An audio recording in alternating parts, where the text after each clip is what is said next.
So what setup is required to use laser atherectomy in a case?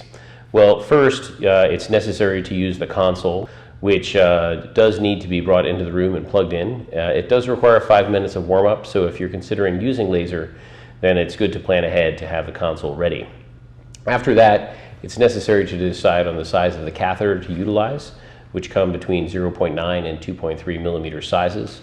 The 0.9 and 1.4 millimeter sizes are especially useful for coronary interventions, whereas the 1.4, 17, 20, and 23 are useful for the treatment of peripheral vascular interventions. And once you've decided on the catheter, it takes a simple calibration with the device that takes about 10 seconds, and then after that it's possible to go ahead and utilize the laser.